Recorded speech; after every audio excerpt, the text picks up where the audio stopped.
Hello, everyone. Welcome to the Reasonably Effective Podcast. I'm Den Types, as I was joined by Uncommon Fossil.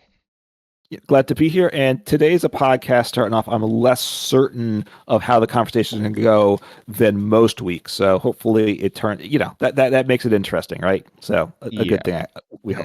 hope. Yeah, and unlike normal when we're always so much on the same page. But yeah, today we're talking about obviously the Pokemon TCG as we always do, but we're also doing talking about some other things in relation to the Pokemon TCG because obviously we both enjoy the Pokemon TCG, we like playing it, we like looking at it and thinking about it, but we also do some other games. Obviously, the one we don't actually, I've like taken a little bit of a break. I haven't played it that much in the past week, but Pokemon TCG Pocket, which we're gonna be talking about some at the beginning, and how the regular Pokemon TCG can like get stuff from it that's useful, as well as some other games. I recently beat Ascension 20 on Slay the Spire, so we're talking about that as well as some other ones. But yeah, you want to talk about Pocket a little here in ways that could be cool for the TCG?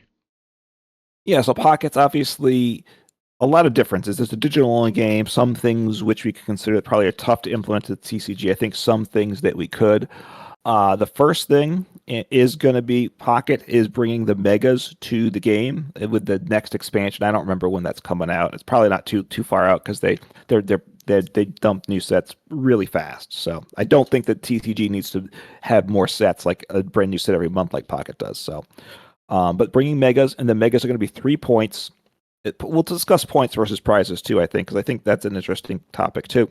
But they're bringing 3 point Pokemon, the same thing as 3 prize Pokemon for the TCG, but you only have 3 points to win the game. So, first point idea is should we have 6 prize Pokemon in the TCG? Right, one knockout ends the game. Seems like that's the race to for as creep comes in. That's where we're headed anyway. But how about that 6 prize Pokemon? Super tanky, right? But then one knockout and it's game over. Yeah, of course. What could go wrong? No, but like I feel like the 3 point Pokemon in Pocket like don't make sense. But whatever. I think the three prizers in Standard are fine. I think they're proving to be fine. Now the Pokemons, they've failed in the past with the three prizes being kind of broken, and I guess the reunions of three prizes being kind of horrendous. I've said in the past that I don't think that the current three prizes are strong enough. Um, but yeah, they're not like a problem, and they're certainly like playable for the most part. So I like the way that they're working with the prizes. Um, Obviously, one, two, and three all go into the number six. Obviously, six also does, but yeah, that isn't really how the game's supposed to go. I think more of an emphasis on single prizes, of course, would be good. I think everyone kind of thinks that, but it is what it is. And single prizes aren't like unplayable. They're just kind of weak. I mean, looking at the metagame, you see that that didn't load. Okay. The best single prize deck is going to be like Alakazam, which like isn't super good. It fell out of the top 10 here apparently. And then there's like some other single prize support Pokemon, but for the most part, single prizes are just unfortunately pretty much off to the side. But I think two prizes and three prizes are fair next to each other. Yeah, one prizes are pretty tough. I don't love the 3 prizes right now either. I think it's a game designed around 2 prize Pokemon in terms of card design, and that's fine. I don't have an issue with that. Certainly, I don't think 6 prize Pokemon would be good for the game. But I'm surprised that Pocket put a 3 point Pokemon in, right? You don't think it's going to be good. And the problem is either like in Pocket, it's not out yet, but you're either going to have something so tanky that most decks can't beat it, so you have to play 3 prizers. Um, and then you're going to have certain things that are like if you had a 6 prize Pokemon, you're good. Single prize Pokemon become virtually unplayable. We already said they're tough. It gets tougher as the HP gets higher and higher. But then, of course, one attack from like Roaring Moon EX that one shot something that knocks out a Pokemon, it's game over. So you'd have like this weird dynamic of super tough decks, but then certain matchups just wipe them out, which just the randomness of your who your opponent is and their deck probably dominates everything, which isn't good. Yeah, I think Pocket is a game. So if you're not familiar, Pocket has 20 card decks, two copies of each card. Yep. Also importantly, the cards are just generally weaker. Um, So you're not having these big one shots. I don't know. I mean, the decks can get kind of close. If you look at like Suicune EX, the Greninja, you could be doing you could be doing 160, I believe, if you do double Greninja and full bench Suicune EX. So that is like one-shotting things mostly. I feel like, but mostly it's going to be like two-shotting, so that's like pretty different than in standard. Whereas you're saying like if you're six prizer gets one-shotted, then you just lose. That can't really happen in pocket. Um, but ultimately, kind of weird. I mean, 3 points is two doesn't go into three evenly, so that's kind of sketchy. Where if you're just playing 2 point Pokemon and a bunch of EXs, then your opponent is always going to have to take an extra point, which is like kind of clunky. But there's a bunch of different design decisions there. I think Pockets is fine enough, but just not really a huge fan of the Megas. In the game, it feels a little weird. I feel like they like kind of felt like they had to put it in and had to give it the same mechanic. It feels awkward there. Well, yeah, they had to put it in, right? The megas are the new thing for the video game, and it's in the regular TCG, and obviously they're really pushing Pocket, and so to not have it in Pocket would kind of make Pocket a lesser game, and they don't want to do that, so they had to put it in. I don't know that it's going to work within the game.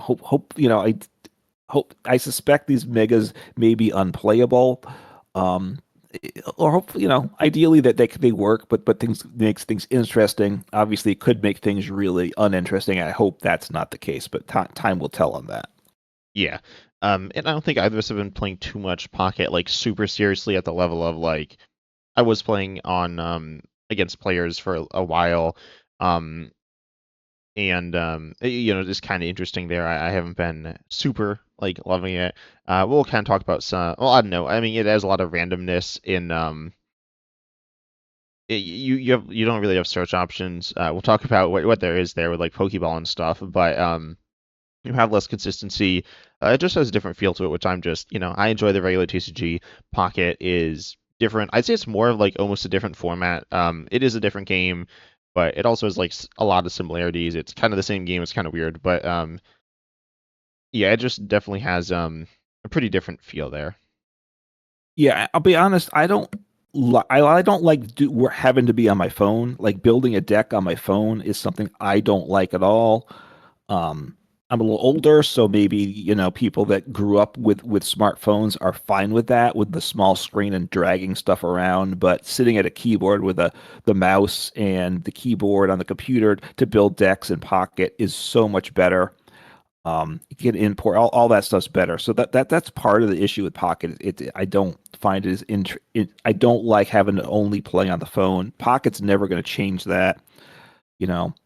So that is what it is. Let me say something else with Pocket. So Pocket has quicker games than the TCG, and I do like the option. I wish the TCG had a quick game format, right? Both certainly live could have it, and you could obviously you can do IRL whatever you want with your friends. But I think some format, like you said, it's only 20 cards instead of 60 in Pocket. There are no energies, and maybe we'll talk about that too. I'm not sure. So therefore, it's more than 60. It's a bigger than 60 card deck relative to the TCG, because if you had to put energies in two, it would be very very tough. But 3 points, since like a smaller size deck, fewer prizes, kind of like a pre-release format in a sense, right? Which obviously there is a pre-release format, but it only happens at pre-release events. Something pre-releases, it's a 40 card deck with four prizes. I think that's probably a comparable way to kind of do a pocket size game within the TCG. Yeah. And like, 'cause you could even like shrink it more, down to like three or two prizes. Yeah. I was gonna say Well, random battles. You don't need to decide your deck. You just have a randomly generated deck. That's something I did a while ago. If you're not but familiar, which wait, most people aren't, but right, you made random battles, and you kind of go into you had an Excel spreadsheet that kind of generated the deck for you. But were those were still 60 card decks though, well, right? yeah, because Or you're playing on live okay. and standard, so they had to be. But yeah, I mean, I think if there's a format, kind of like maybe theme deck format as well, where the decision making's faster and There though, you're gonna have more turns, and we're actually gonna I'm gonna touch on theme a little bit later, I think, involving Okay. some of the energy stuff. But anyways, it's theoretically faster decision making, but also decision making is something that like varies a lot from player to player and game to game. So relying on that to speed things up isn't the best. Um, it shouldn't be the only solution. So you want it to be like faster. Um, there's different things they can do. Um, None of them are amazing. I'd kind of like it to see it with the trainer trials. We're going to talk about the trainer trials a little bit, but ultimately they haven't done anything crazy with the trainer trials. I think they've only changed the deck building restrictions, or am I wrong about that? Oh, with trainer trials? Oh, they haven't changed the rules at all. No, I don't think they have. Obviously, they struggle with live to get the game that works. So, I mean, it would be fun, like if they played and expanded with the old rule set, right? You could use your supporters turn one with the older cards, or maybe you only use the older cards. You the older cards only with the older rule set. Something like things like that would be fun, doable, obviously in an online client, but live is struggling. So yeah, I think it's all only the current rule set. It's just the card pools are what changes, and well sometimes yeah, just the card pool. Yeah. And then regarding trainer trials, I do actually want to mention. I guess I'll jump here to the most recent trainer trial, which is what's it called? It's like the Halloween trick or treat something, but I don't Yeah, remember I the don't exact remember. name. Okay, so have you played it though? I haven't. No, it's you have to play four rare candies and four switches, which I that's the trick and the treat. Obviously, rare candy is a good treat. I guess switching is a trick. I didn't quite get that. It's also a very vanilla card, which I don't know why four of. And then the rest of it is what full expanded format Um, is the card yeah, pool. or full live expanded format, yeah. Well, yeah, And so I made a deck here, which the list I sent to you is not the deck I made, but it's I was like, what's an expanded card that so obviously rare candy, it's like stage twos, um, which is kind of fun. Expanded stage twos are not particularly good. Well, that's not actually true. They are not good with rare candy. They're played with like I'm trying to think. Like there's Archeops, like which Lugia. yeah, with Yeah, Lugia, there's Reggie Draco, which could play stage twos. There are decks with double scheme evolution, which could play stage twos, but pretty much it's not rare candy there. So, as far as I'm aware, but in live, like the meta is kind of weird, so you can do whatever. But you want something with rare yeah. candy, and then you also want something with switch, which generally is like paired with a basic. Um, because why are you like switching your stage two out a bunch? Seems unlikely. So I figured pair it with Jirachi. Jirachi, that's a card you enjoyed a lot, right? Right, Jirachi with the old with the Stellar Wish ability. Look at the top five cards in your deck and put a trainer there into your hand. Enjoyed that with Welder was often how I played it. You built a lightning deck, but that's a good use of it. Yeah, Yeah, it obviously having four rare candies and four switches is a bunch of cards here. And also Welder. Welder is really cool, but it's really inconsistent. yeah, I mean, it's not like the most inconsistent thing ever, but for a card that was very, very strong competitively, it was pretty inconsistent. Because you needed to hit it with other things, and it was like pretty combo-y, which we might talk about in this video. I'm not sure. Because the Pokemon TCG doesn't really have these weird, complicated combos. However, with this stack, there's Vikavolt. The Vikavolt on in this list is actually not the right one, but there's one that does snipe, and then there's one that just does like big damage. Pretty much it's four energy. And then you have this Charger Bug here. So obviously Vikevolt's a stage two. Charger Bug is a stage one that does evolve from the Grubbin.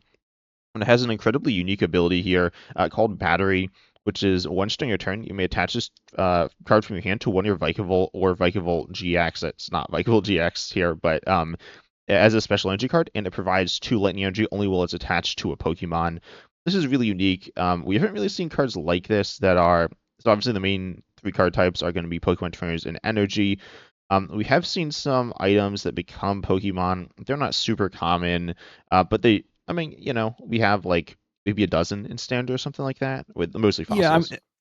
right. Mainly the fossils or the whatever the things that are like essentially the same as fossils. Yeah, that's mostly what they've been in the past. So Um, yeah, but but this is, yeah, a Pokemon that turns into energy is obviously highly unusual.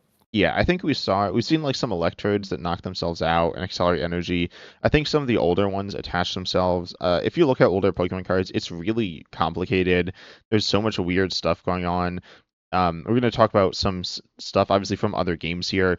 I'd say a lot of the old stuff from the Pokemon TCG isn't really good. I mean, some of it's like fun, but it's like kind of the Wild West where you have like all this wacky stuff that's confusing. And, this doesn't act necessarily too differently. Well, I don't know. Actually, it's pretty interesting. Switching what type it is, but also it is a card that you don't need to play. I mean, yes, you kind of play it as an energy, but you don't play it as a Pokemon. You don't evolve it, which is interesting, despite being a stage one. You don't put it onto your bench. It's just like really unique.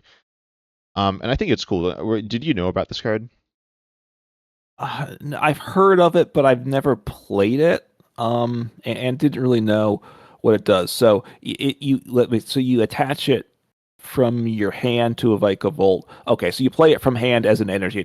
It's not in play because I looked at this. You have four stage ones, four stage twos. I mean, four basics, four stage twos, but also four stage ones and four rare candy, which obviously doesn't make a lot of sense. But you're hoping not to play the Charger bugs. The Yeah. Charger Oh, bugs you want to play as also, an energy. one other thing. I didn't say this. This is not your attachment for the turn. You're not like playing an energy. You're just attaching it and it becomes an energy.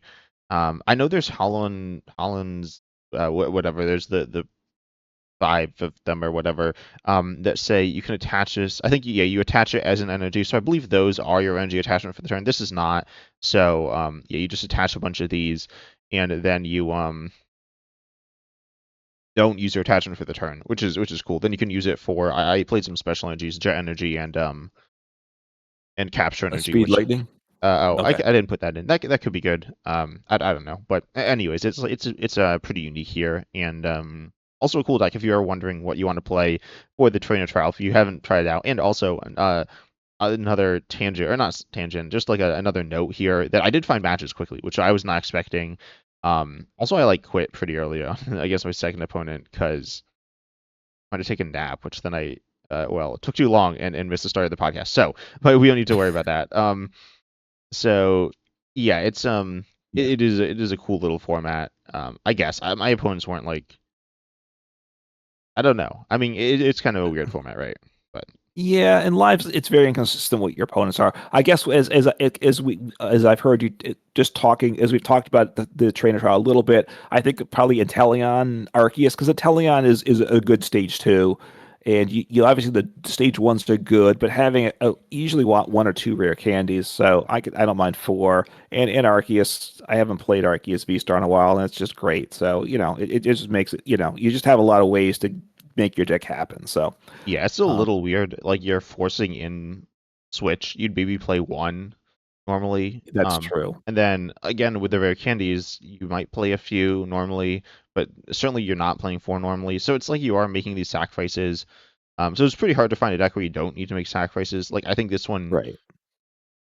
you don't. Like certainly for I mean maybe a little bit with the switches, but not much.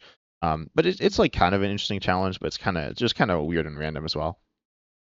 Yeah, it's a strange one because, like you said, with basic Pokemon Go with Switch, where like you could play an ADP Zacian deck because you really want to switch for that. But obviously, the rare candies are useless, so you probably don't want to go that route. But I guess it's I don't know. It's a weird challenge. We talked about. Let me just say, in Pocket, they have their own set of challenges. I don't know that you want to get into this too much, but I figured I'd bring it up now. They with the trainer trials, I think it's a good idea. One of the things that I think and I've said to you at the past, I don't know if I said on the podcast, I think they need rewards for the trainer trials because with Pocket, when they have the different challenges, that you do get special rewards in them by doing it that you don't with other gameplay. Um, so I think they should do that. It would just encourage some people to play it a little more and all. And it's not, it's a digital rewards, so it's not a big deal. I think there should be some special rewards for the trainer trials. I think it would give it a big boost. Yeah, and also like tying it in with other things. Obviously, it is themed around Halloween, but it's Yeah. like I don't know. I mean, Live's just kind of in a weird spot. I feel like if Live was respected a little more, people would like the theming stuff and give it more of a try. But people do try it some. Tell us down below in the comment section on YouTube if you regularly try out the train trials and if you enjoy the theming stuff that we see. Um, but Yeah, obviously, like it also has had issues. Like I was telling my friend about the Palafin Summer Splash event, which was bad. I'm just not gonna Yeah. sugarcoat it. It was really bad. Because it like crashed the game and stuff. So um yeah, I feel like though there are cool format ideas. And Live does have the player base to support them. Um, right now there's four. There's three casuals and one ranked. Or well, there's two. Or sorry, there's three or four depending how you break it down. Plus Right, because friends. the standard is in both ranked and casual, and we're going to talk IRL as well. So don't if you're don't worry. We're going to talk about that probably as much as we are the online. The one thing from Pocket and things that they could add to Live is compared to also with comparing it to any other online TCG is they could give us a client that works. Right, there's Uh-huh. no other digital client that's as bad as Live that I really have anything to do with. Yeah, those you need to pay for in some extent or monetize in some Yes. extent. Um, which I'd say is it. I mean, I want Pokemon to be a game that anyone can play. Some people can't afford it, but on the other hand, a lot of people just, even if they can, don't want to spend, even if it's like $1, or even if it's 1 cent, it's still like you need to go to the hassle of doing it, and it's going to dissuade some people. So I don't Mhm. want to like, it's better if it's not monetized, as in like just if it's between monetized or not monetized, I'd say it's better if it's not monetized. But if it's between more resources and being put into it and less resources, obviously more resources are going to be better. So you need to like choose what you want to, you need to find the balance. Right now, it's in rough shape, but it's like playable. Obviously, it like has Yeah. substantial issues, but it's not like people don't use it or enjoy it. No, right. Now, but like Pocket's monetized, but we can play it for free. I, honestly, at this point, I believe of all the EXs in Pocket, and I haven't spent any money. I have all the EX, a full playset of all, but I'm missing four EXs. Oh, what One are copy, those for? two. I'm missing one copy of the Charizard EX with the 150 attack. I think that's from Shining Yeah, Revelry. yeah. I'm missing Espeon EX, and I don't have Polyrath EX. I'm missing Okay. both copies of I'll that. get So you that copy of Espion, I think. I think last week I said. Anyways, that's for later. But yeah, there's like it is accessible to get cards mostly kind of specifically with the new y- deluxe pack or whatever. I feel like that one has done some really cool things for Pocket. Um, but yeah. it's not going to be around forever and like something that's regularly there. You're right. Yeah, it's not all about Pocket. In Magic the Gathering, it is a paid game to get things, but you can also play for free. Your ability to access As an cards is more arena, right? limited. Arena, sorry, yeah, Magic the Gathering Arena. Yeah, sorry. There's Magic the Gathering Online. The older client, it still exists. They kept them both going. That's a very different scenario, but yeah, so you can play it, but you can't, and you can get some deck variety, but you can't get the top decks necessarily that easily. So it's trade offs of what you want there. So Yeah. good and bad. Obviously, a better client would be good. So getting back to all right, I'm going to put something else out from Pocket that for the TCG that I think could work for the IRL game as well, and that is using points instead of prize cards. The advantage to the points system is that it reduces the randomness in the game, and I think that's a good thing. Obviously, randomness is a part of any card game. That's okay. At times I do feel like Pokemon's a little bit the randomness is a bit too heavy.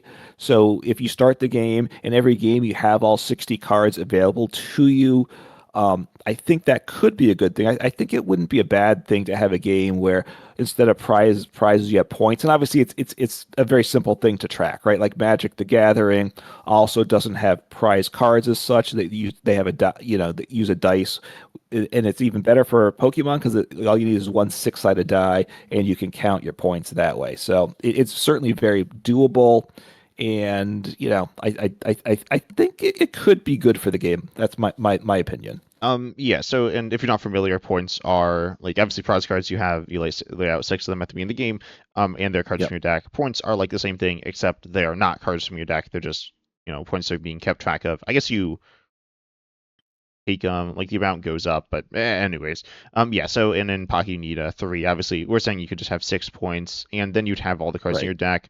And also, I'd say one thing, this is more for IRL, specifically competitive play involving prize checking. It's really unpleasant, maybe. It's not what I used to describe. I don't know. It's it's kind of long. It's kind of was controversial because there's like in a tournament there's like a time limit, and realistically, if you're prize checking, you're definitely going over the time limit. So Right. like, what's the right thing to do? Should you let people look at their prizes at first? Some people have suggested that, but then that's like, that's not like obviously a rule or anything like that. So there's a lot of different things, and it's a bit messy. And then obviously your prizes could be really bad. A lot of the time it doesn't matter though too much. It can matter. It can lose you games if you have bad pricing. It can, um, have interesting situations there. And also the prize code mechanic is, I think, relatively unique to the Pokemon TCG. I will say Yeah. one reason it could exist is because it's something that, like as in Magic, uses a die outside of the game, which is another piece you need. That being said, you still need like dice or damage counters, right? So you still need other pieces, and Right. once you have those, you have something to keep track of points anyway. So I don't think that point's a very good point. I don't know if it's part of why it is the way it is, but anyways, um, ultimately with the prize cards. It is interesting, but Pokemon doesn't really interact with them that much with like cards. There are some cards that care about the number, but that doesn't matter. I mean, it does, but it could work for points as well. And then Right. there's a few cards that get things out of the prizes, some that flip them over, but they're pretty few and far between, and for the most part, not super good. And a lot of them are there just to almost mitigate the downsides of having prize cards, which is like, then why do you have them, right? Right. There's a few cards, right? Like, well, like Hisuian Heavy Ball was a very useful card when it was in standard format. Still very good for expanded, right? You get a basic Pokemon from your prizes. You look at your prizes, and you can put a basic Pokemon from there into your hand. Very nice there. The other prize card manipulations are usually more complicated than that and less useful. Um, like I said, I feel at times the randomness is a little bit higher than I would like it in the TCG. There's two things that I've always felt were maybe a little bit unfair in the game: the randomness, and the other is weakness. I want to talk about that too. And Pocket has addressed both those to some extent in ways that I Yeah. think are helpful. Randomness with prizes, right? Or randomness in general. Yeah, randomness with prizes. Everything else, assuming the actual. Obviously, you get like you get those discussions in live of randomness in computers isn't really random and all that, but Yeah. yeah, it's really the prizes are the main thing. Although we'll have to talk randomness too because you mentioned already the lack of card search, and I think we might talk about that some. That's a big difference between the two games as well, which I actually like the TCG rules, but myself, and I think that would be tough to take away. But prize cards, I think losing those would be a bit sad. It is a skill to know your prizes, but it's not. It does take up time. So, and like I said, I think the game. I might like. You can obviously play with friends how you want, but not having the prizes, I think, could be good for the game. Yeah. I will say on like live, it's easier to prize search because your cards are sorted. Yes. Um, it's not like free, but it is Mhm. easier. Anyways, Oh, yeah. One other thing with prize cards, what it does now, when I first started playing Pocket, you get knockout, you take your point, and I'm like, okay, what's my prize card going to be? And then it's like, oh wait, there are no prize cards. But what prize cards do is you've just taken a knockout, you've got an advantage by taking prizes because you're closer to winning, but also you get cards in hand, so all of a sudden your hand gets better. So in a sense, it's helping the person winning win more, right? When you're ahead and start taking prizes, your advantage just multiplies. And usually, you want it to be the reverse. You want an advantage to be to help someone come back, but prize cards actually helps the person ahead more than the other. So yeah, no, that's true. I will say, like, obviously you also obviously want to encourage winning. So like there are yeah, cards like Countercatcher and like Iono that like help if you're like losing. yes, But um, and I agree with your points about the prize cards. But in a game, this is like really not Pokemon or TCG, but in like Mario Kart, for example, being okay, behind is like actually better than being ahead. So you don't want it to be like the comeback is so strong that it encourages you to not win or like not like try to win at the beginning. And also yeah, with that You have like other things like I mean just establishing a better board is something that kind of snowballs as well. So um Yeah. I don't think it's a huge issue there. I mean I think it has like upsides. It can lead to kind of running away. I mean I feel like taking a prize usually doesn't have a huge swing, and is also it's interesting. You kind of because you could do it with points. You could just draw a card, or the other person like draws a card or whatever. But it is from a certain set of cards that theoretically you can know. So it's like, oh, I'm getting one of these six or five or four whatever cards, Right. um, which is interesting knowledge, and you can play around that. I don't really hear it talked about essentially at all, and I don't really do it, but it is possible.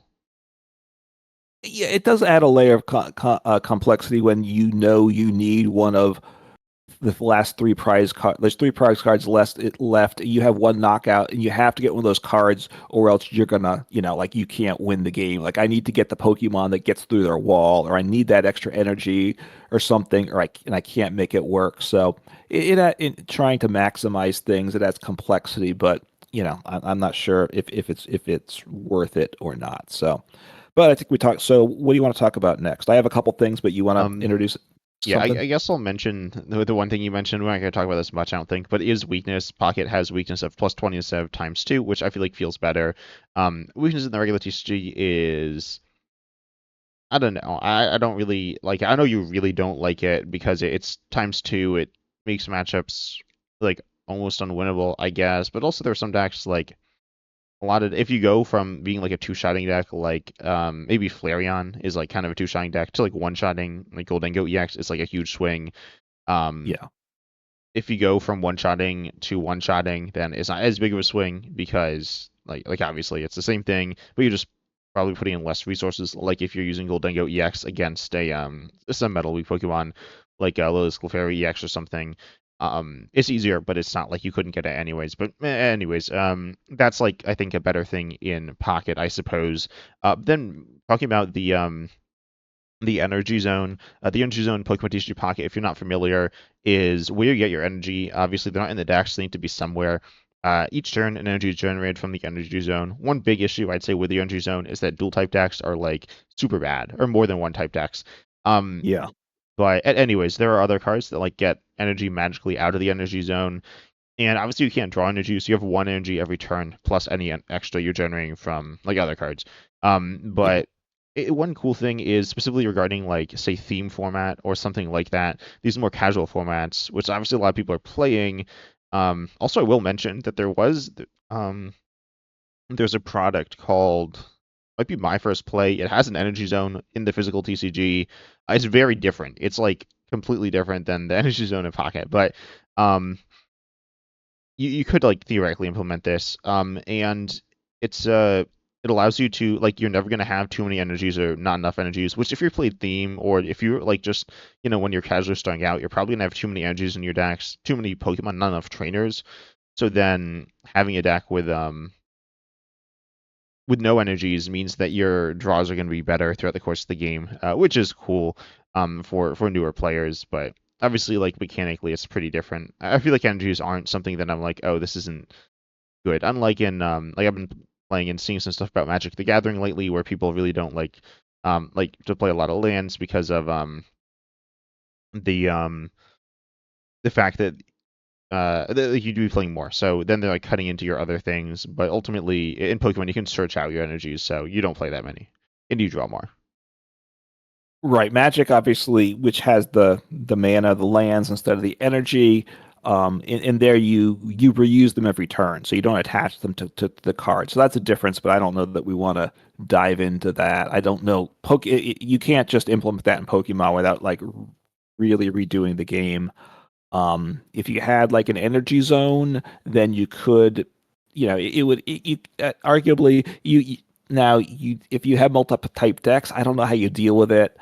You could obviously roll a die and have whatever type of die you need to figure out what type of energy it is, but that randomness is rough. Maybe you could say you generate one energy of any type in the TCG, but that might be too good. I don't Yeah. know, but it would open up your deck building, right? If you get rid of that like 8 to 10 to 12 energies, obviously your decks are better.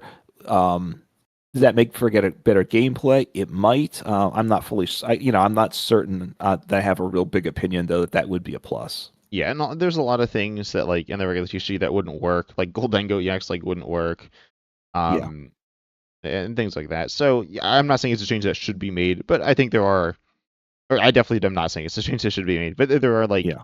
there's an upside there, specifically for casual players, and it's interesting to talk about. And one of the big differences front pocket. Yeah. All right. I'm going to say something else in Pocket, which you could implement in the regular TCG. And essentially, there's no penalty for mulligans in Pocket. Now, you actually don't get mulligans because you're guaranteed a starting Pokemon. It will just whatever shuffle it as many times as needed. You could play the regular TCG without and with a you just reshuffle. Your opponent doesn't get a benefit because in Pocket you can play.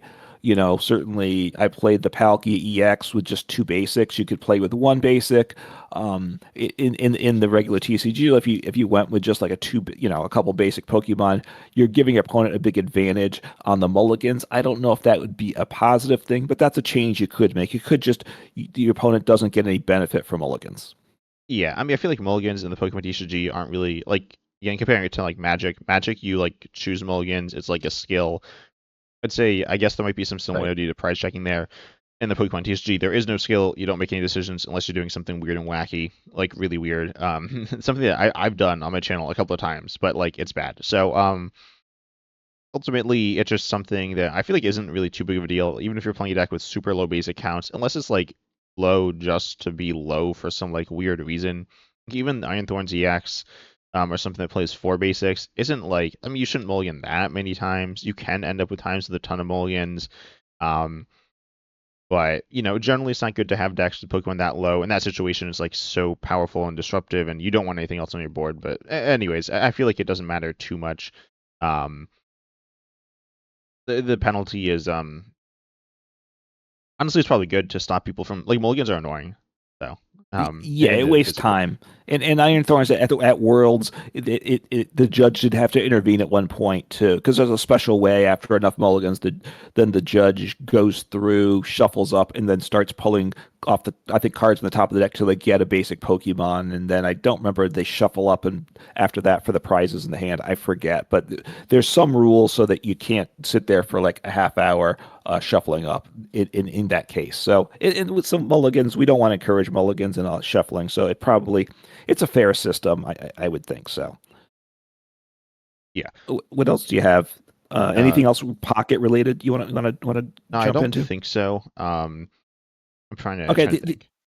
Yeah. another thing, couple differences in pocket, and you can see if any of these things we'd want to implement. One, you can play supporters turn one. Now supporters are weaker.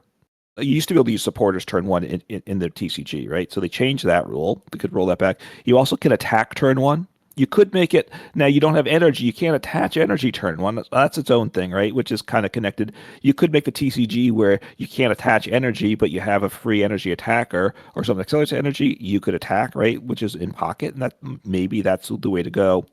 And the other big thing is the searching, which we've talked about, is very limited in Pocket. Rather than you don't search, you get a random like Pokemon from your deck. So which while you can't fully do it, you could do it IRL because there are games like Dominion trading card game where you get you draw cards at the top of your deck till you hit like the next card, right? So you draw Yeah. cards at the top of your deck till you hit a basic Pokemon and then you just shuffle up all the rest of the cards back in your deck, for instance. So you could implement that type of system in the TCG. So you know, reducing search, I don't think that's a good thing. Searching makes the game better.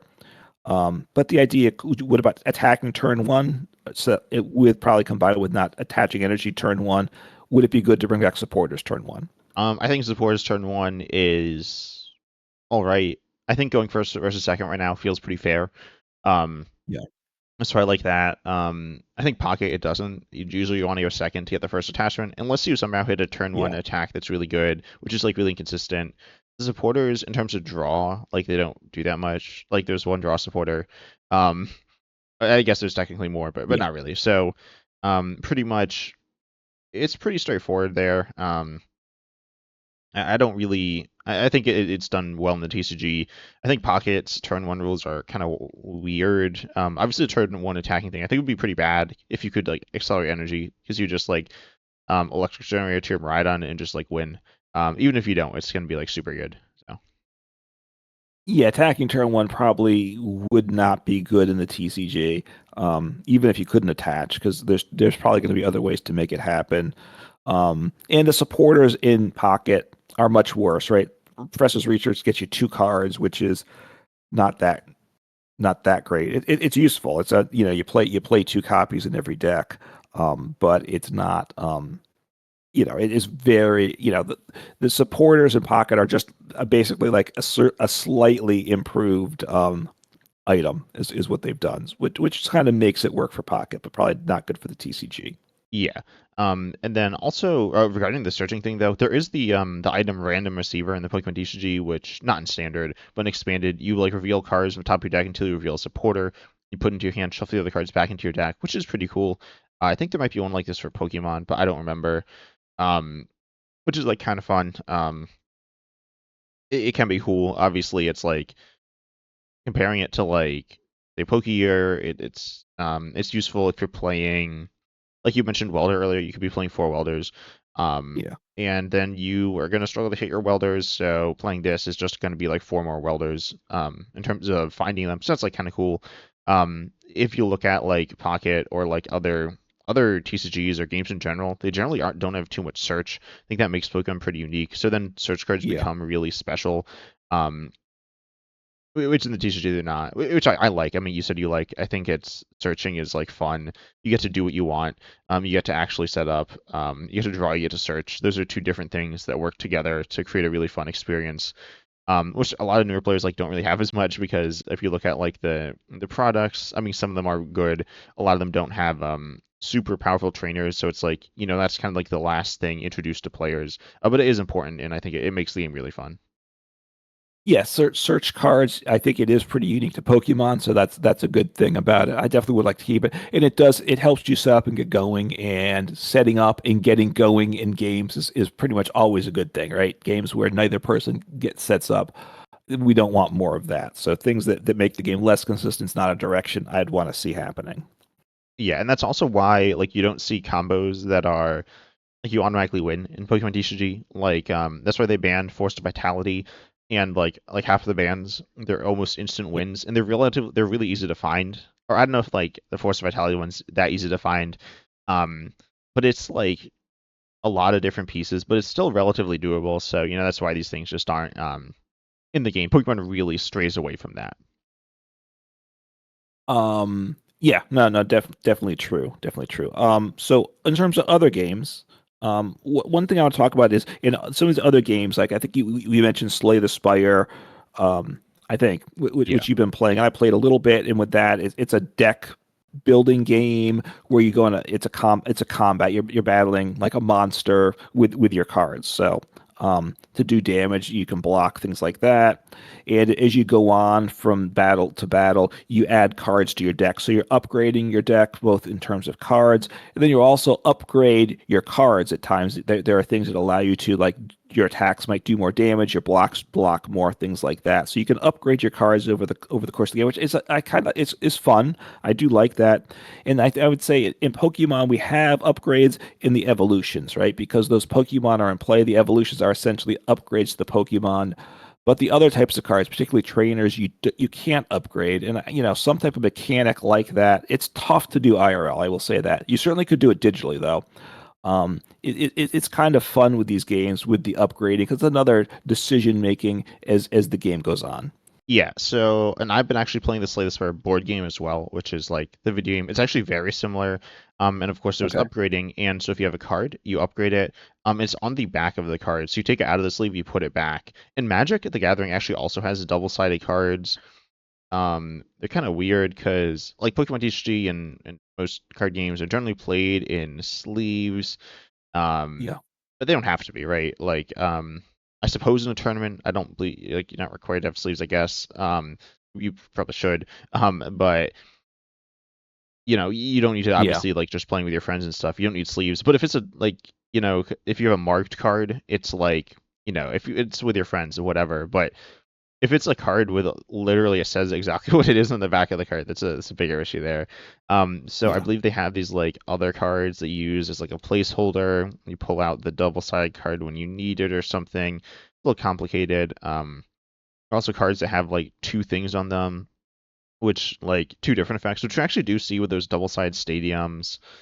Um, in the Pokemon TCG, so like it's a little different there, but it's a similar idea. So Right. I you mean, do have some things like that. right, like with Nest Ball, you get one basic. Is there a way you could make it that you could get two basics through some having to do something? Obviously, there are some cards that are based upon the number of cards in the discard pile. I think make it a little better. You could obviously do that. Like if you have two Nest Balls in the discard pile, then you put two. Then you can search for two basic Pokemon. You could do things like that.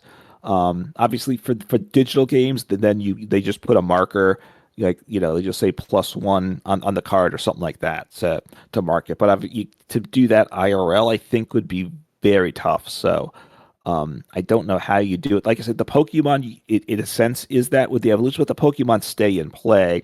You could, unless you have somehow you put a trainer and it stays in play, and then like you could attach an energy to it, and then it does more, and you could activate when you want. But that's getting very different from the way Pokemon works. Yeah, I'd say generally the card interactions are like relatively straightforward. In terms of cards, like you have Rock Scouting, which has two different options, and you were saying the ones you play two at once, or like something else in like your discard or Yeah. something. So there are like ways to do it.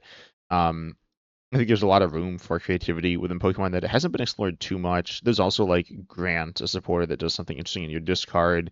So in a sense, it has two different things it does. The one's really unique. The one's pretty normal. So they don't need to like do these like double sided or like weird things. They could just do like this or that. Um, you know, I think those options are pretty decent. And like the reason that you see these other games having to jump through like all these hoops is actually because of like the cost of cards. It's like, oh, we can have this weaker or stronger version of a card, which in Pokemon you do have with the double playing cards, which they're the ones where you like can play two together or whatever. Which honestly are kind of mad in my opinion. I mean, I guess custom catcher, but for the most part, like half of them you can't even play by themselves, or they're like almost useless. Honestly, almost all of them are pretty terrible by themselves, but it's kind of hard to get two items in your hand at the same time of the same type. It's like doable, but um, anyways, I think they're cool. But yeah, that's kind of the idea there. Okay. One thing I want to talk about for a minute, we don't have to talk about too long because this is digital only, but science sort of an adventure mode. I know people have wanted that in live. In a certain sense, that wasn't Pokemon TCG Online, although it was awful. So that's implemented very badly, where you had you got a few starting decks, and then you played against the computer, and you would add cards to make the deck better. The computer AI, it wasn't actually AI back then, but I'll Or just use now, the or term now. yeah or now. But I'm just gonna use AI because that's kind of what we think of it as.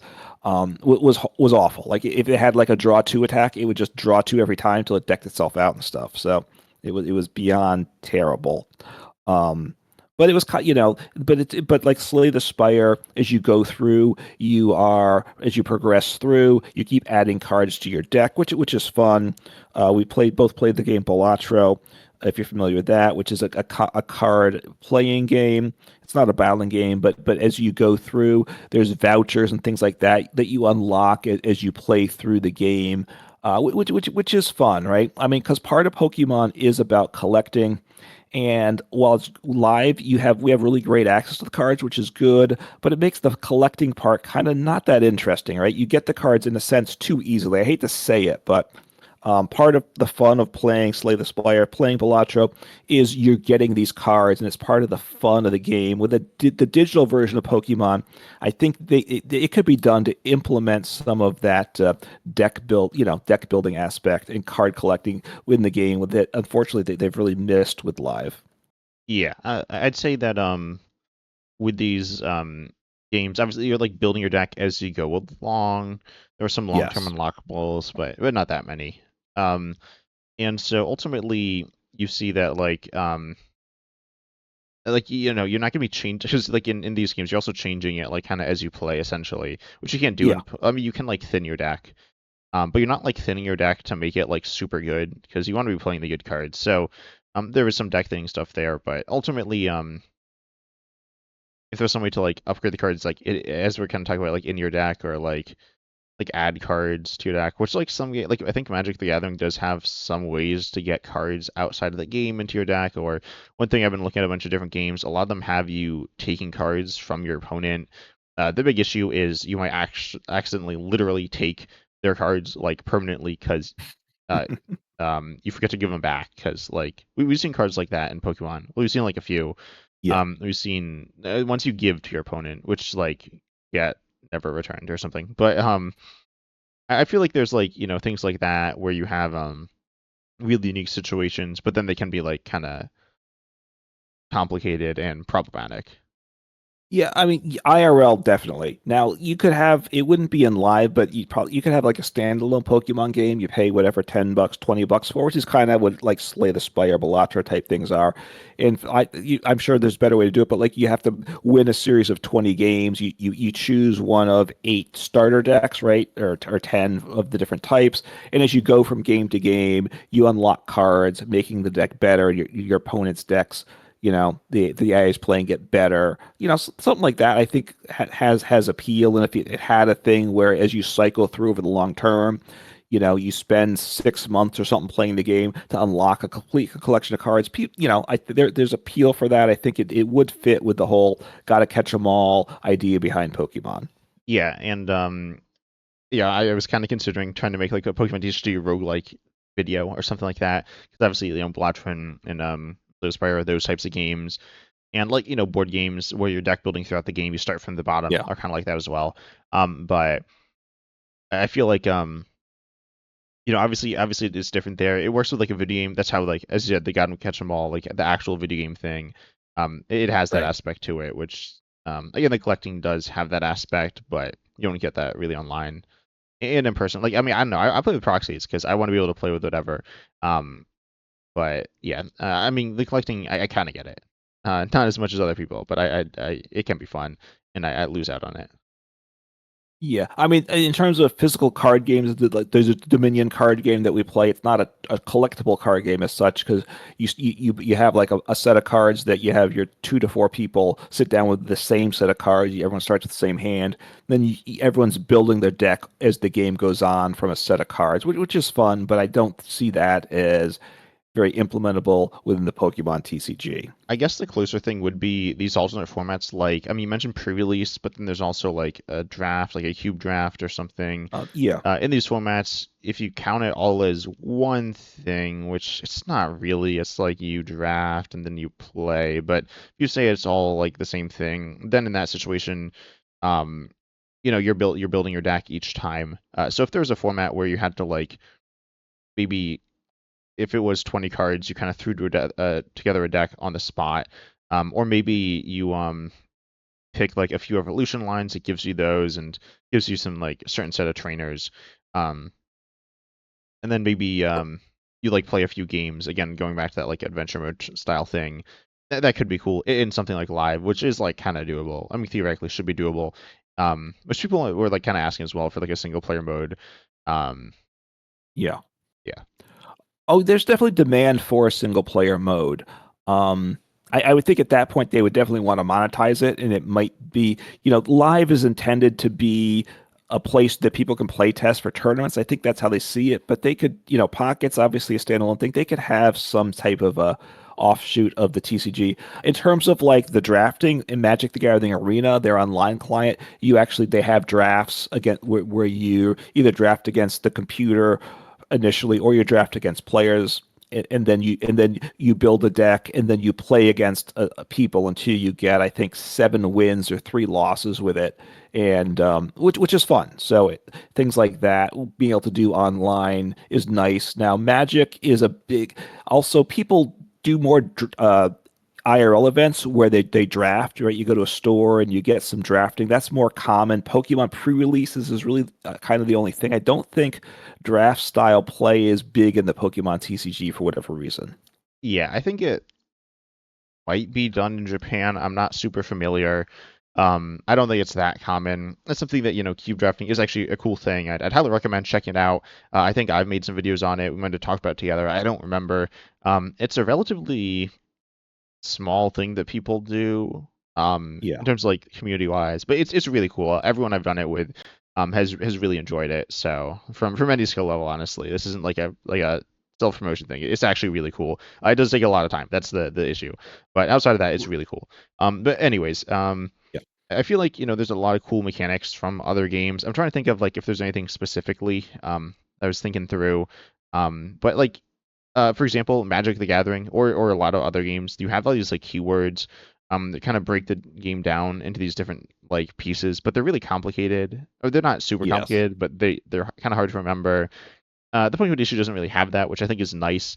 Um, it does, but special conditions, which are like bad in my opinion. I haven't really heard how many good things said about them. There are some cool things with them in specific situations that you can do, but as an overarching mechanic, it's kind of honestly kind of confusing. Like I've talked to a lot of people who play the game for a long time who don't know what the special conditions do, because they're just not that important or interesting. But ultimately, there's a lot of different things that happen with cards, but they don't need like a new named mechanic for all of them, which is like cool. There are like the overarching mechanics that you'll find like a few of every, maybe like one every year with like Terras or Stellars. Well, I guess Stellars aren't named, so like Terras or like EXs, but they're straightforward, and they even say what they do on the card as well.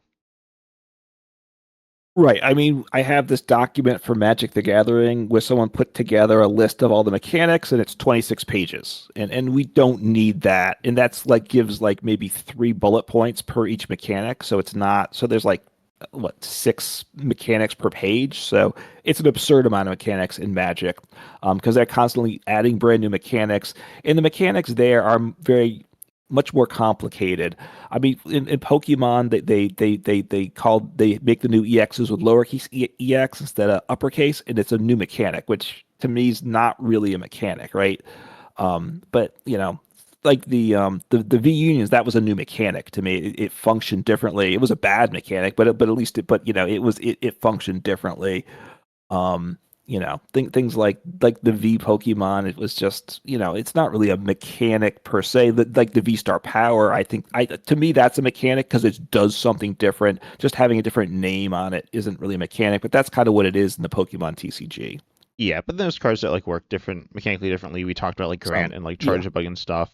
But even just like yes, general cards, there's a lot of different things that just aren't broken down. Actually, make sure you check out next week's podcast. We're gonna break these things down, not necessarily mechanically, but we're definitely gonna probably end up diving into that some. We're talking about like card types there, like over or what cards do, in terms of actual practical stuff. I suppose this is more like theoretical stuff we're talking about today. yeah. Um, but yeah, Right, because like you draw cards, for instance, you draw cards with trainers, with item supporters, but also with abilities and also with Pokemon attacks, right? They all can do kind of the same thing, which is interesting. I kind of like that's kind of a fun way. I like that about Pokemon, right? So it gives you a lot of variety for how you want to build and do things. So, look, I mean, I think we're getting near the end here. I think I don't know what else you want to talk about, but look, Pokemon's it's a good game. I do like it.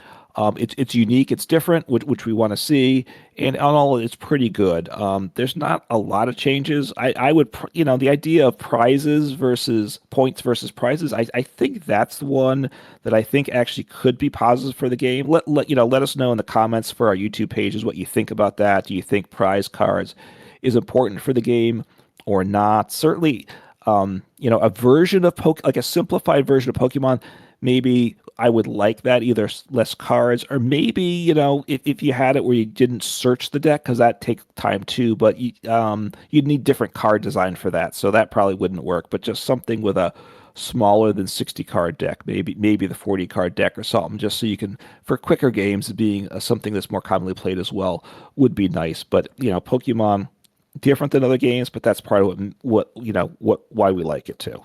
yeah. But we hope you enjoyed the podcast episode. As I said, make sure you tune in for the future ones. So make sure you subscribe to us on YouTube. And if you have comments, leave them there. But if you want to listen to us on another podcasting platform, feel free to do that. We're not a podcast on YouTube, right? We don't have like that Wait, that doesn't do anything, does it? I've never actually posted it as a podcast, so we could do that. If on our YouTube channels, if you'd like us to upload them and tag them as a podcast, I think it makes a different. I don't know what it does. So if that matters to somebody, let us know. I don't think either of us have tried that, so that Yeah. wouldn't be hard to do. I don't think. But we do have us. We are on the other like podcasting platforms. Yes. But we cannot see comments there, unfortunately. So if you have comments, make sure you leave them on YouTube and subscribe, hit the bell, all that good stuff. But we hope you enjoyed, and as always, we're excited to see you in the next episode. Take care.